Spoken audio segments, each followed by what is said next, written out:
Hi, ako si Bon, working student at kung interesado po kayo sa aking buhay guys, tara samahan niyo ako ngayong araw guys.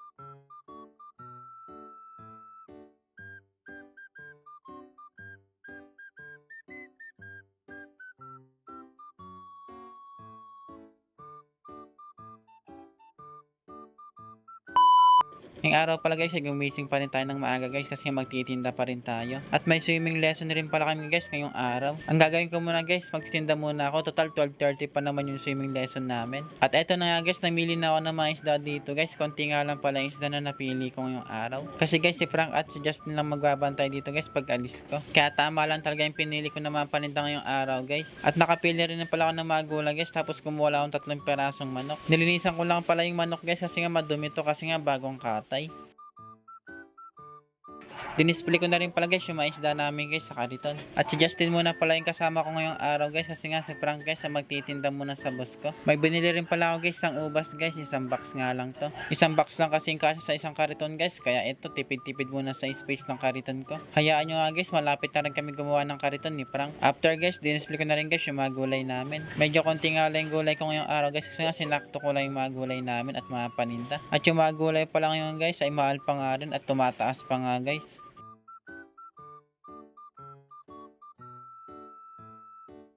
So tapos na pala kami guys mag-display guys kaya aalis na kami ni Justin. At nandito na pala kami guys sa San Cecilia guys para maglako ng mga paninda. Ang buwan naman namin guys si ate ulit guys kumuha sa amin ng manok guys tapos mga gulay. Marami pa nga daw stock si ate guys kaya manok lang yung kinuha niya pati gulay. Ayos nga lang sa amin yung guys, ang malaga guys nakakuha sa amin si ate at mabenta agad kami.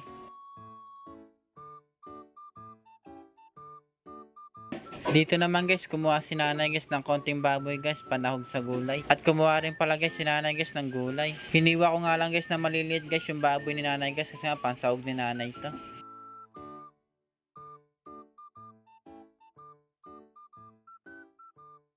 Dito naman guys si ate guys, kumuha sa amin guys ng manok at baboy tapos grapes. At kumuha rin pala siya guys ng mga gulay guys na panahog dito sa mga nakuha niya.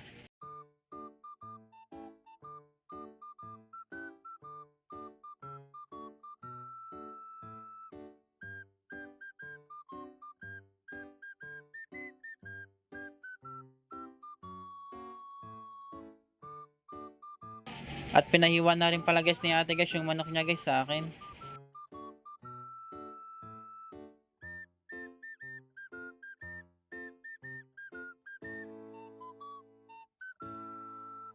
At dito naman guys, kumuha yung suki namin guys, may 1 kilo na grapes guys. Tapos kumuha din pala siya guys ng mga gulay at mga isda.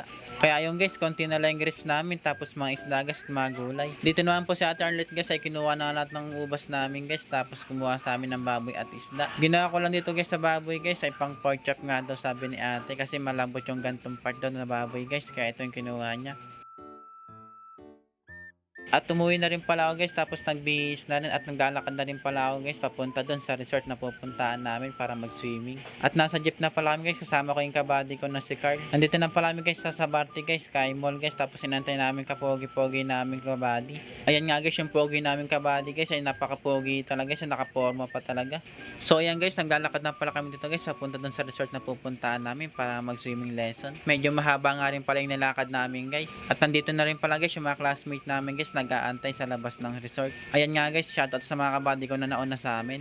Dumarating na rin pala guys yung mga kabady namin guys kasi medyo tanghali na rin guys. Ayan nga guys, yang hiya sila sa camera guys kaya tinatakpan nila yung mukha nila. At ayan na guys, dumarating na talaga guys yung mga pogi namin classmates guys. Medyo umaabon na rin pala dito guys at medyo marami na rin kami kaya pumasok na rin kami dito guys sa resort.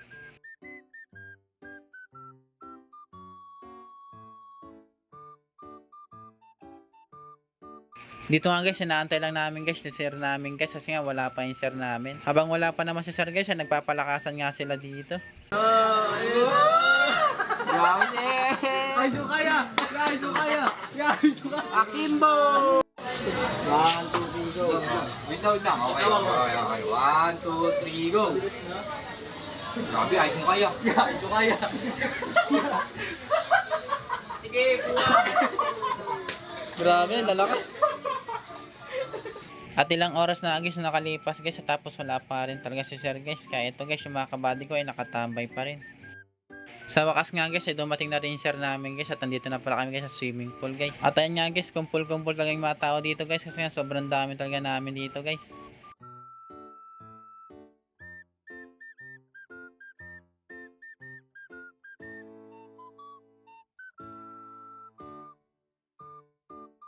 Shoutout nga pala sa pamilya ko. Pamilyang Del Miguez.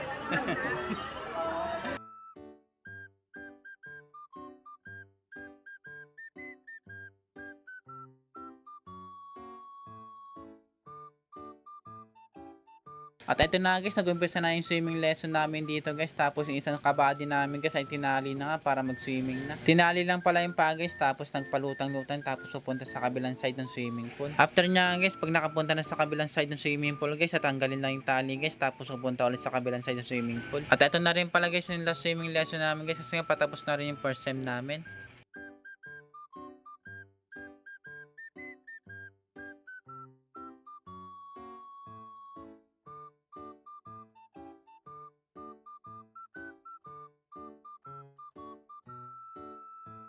At ayun nga lang pala yung ginawa namin guys, kaya uwi na rin pala kami guys kasi nga tapos na yung swimming lesson namin. Hindi na pala ako nakapag-video guys kanina guys kasi nga baka mabasa yung cellphone ko. At dito pala guys, nagmerienda muna kami guys bago kami umuwi. So paano ba yan guys? Hanggang dito na lang yung video natin guys. Huwag kakalimutan mag-like, share, and follow ha. Maraming salamat. Kita-kits sa next video.